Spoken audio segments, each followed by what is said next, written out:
I was married to Crystal, and we had a 3-year-old daughter together at the time, Bella Grace. But things were not going well in our marriage, and I certainly was not being the husband or the spiritual provider that I needed to be. And then I had, during that summer, had a surgery, and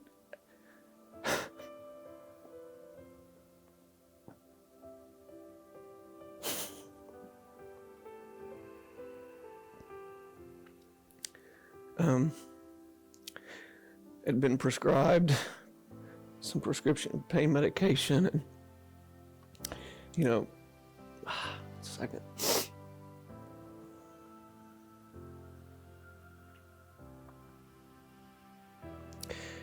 And I'd begin to kind of find solace in those prescription pain pills. And in that fall, we learned that we were pregnant.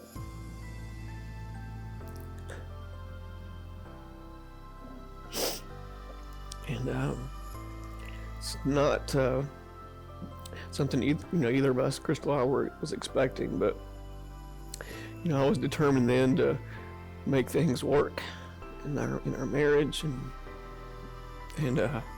we looked at it as a blessing. I'll never forget that day. Crystal went to her 20-week ultrasound, and it was a day much like today, just a perfect fall day. And I was at the office and finishing up the day, wrapping up the day, and she called, and I asked,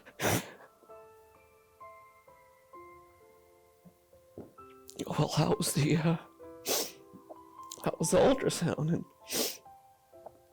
she said, there's something wrong.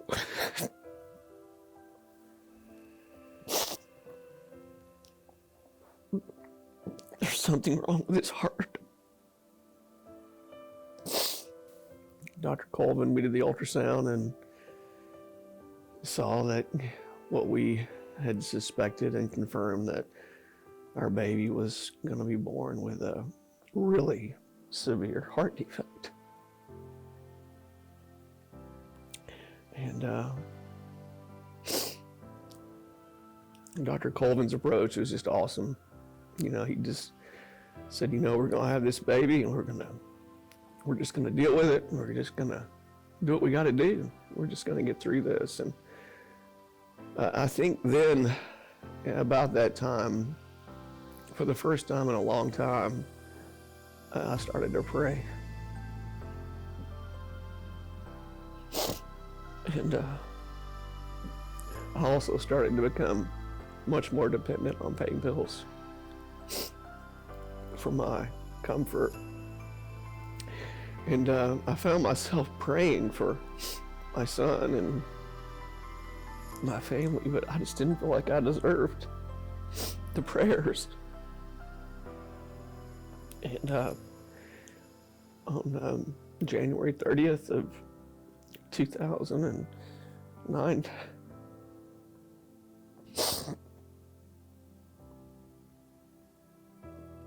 Charlie Nash was born. And it was this beautiful kid. I mean, you never would have known there was anything wrong with him. I can tell you as a parent, you do not want to be introduced to a pediatric cardiologist or a pediatric heart surgeon.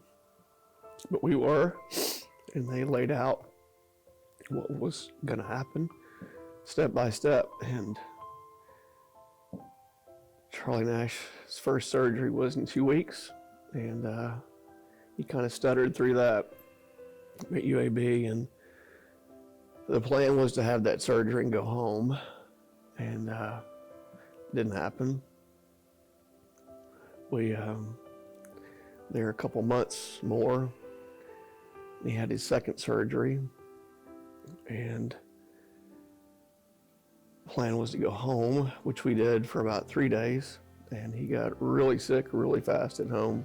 We wound back up in the hospital, and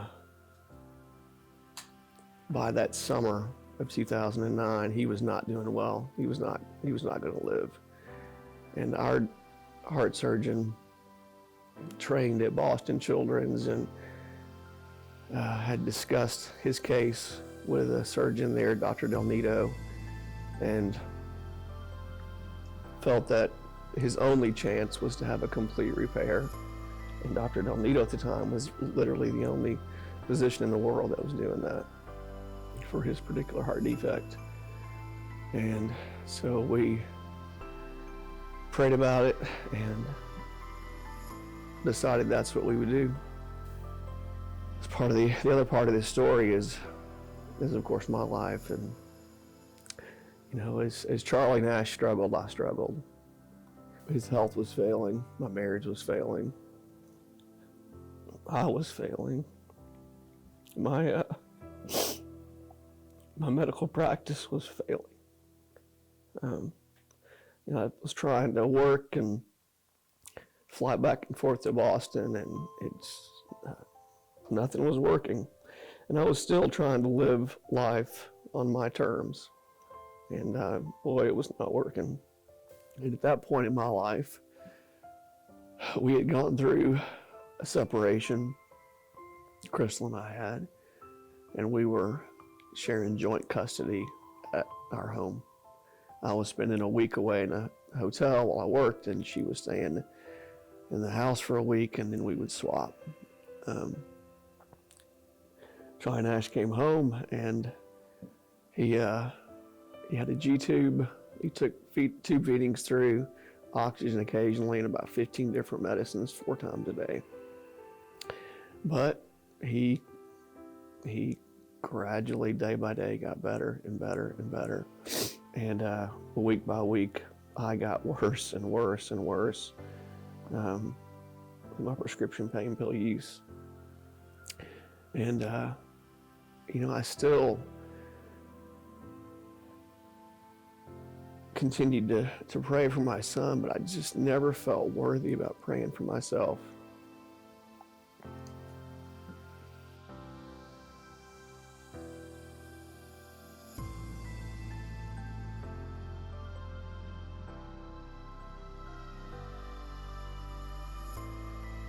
He was to the point to where we were making plans for a funeral. I called friends and family and told them that, this might be it. And when I was back there in the hallway, I told God, it's not fair. It's not fair. This kid's been 1.5 years in the hospital. 5 surgeries. He's got a pacemaker. He's got a G-tube. He had to have half a foot amputated for a blood clot he got in his leg. And he's never going to have the chance to walk and play as a kid. I went in and sat beside him for hours and hours and watched his heart rate go down, his blood pressure go down. And the nurses had encouraged us to go just get some rest. So I went back to rest for a few hours and came back, and his blood pressure's better. His heart rate's better. Nurses are scratching their head, doctors scratching their head. And a week later, that kid was off the ventilator, looking up at us, smiling at us. And he ended up being in the hospital for about a month, but he got to come home for Christmas. And, which, the irony in that is on Christmas Day that year, he was at home with Crystal. It was her week to have the house. So his first Christmas was at home with her. And I was, on Christmas morning of that year, was at a low.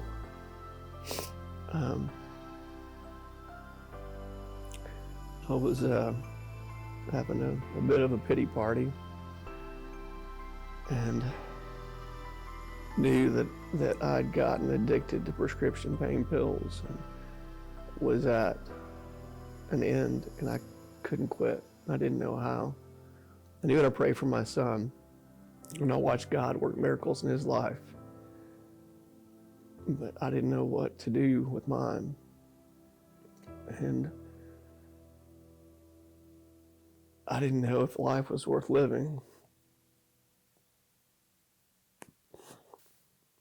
And then something that would seem so obvious to others hearing this, all of a sudden became obvious to me. And it's, God can do this for my son. He can do it for me. And I asked God to help me, whatever means necessary. I needed help. And over the course of the next couple of weeks, through a series of events, I had people that cared for me and loved for me reach out. And I decided that it was time to admit myself to Bradford for treatment. It was a night that once I got checked in and went through all the initial stuff, there was a night that I was by myself outside on the deck, a little cabin in the woods, and that was the third time I talked to God, and the first time I surrendered.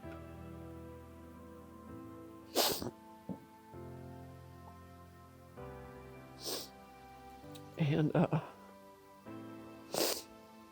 it was absolutely amazing how things quickly started to change just from that simple process of surrendering.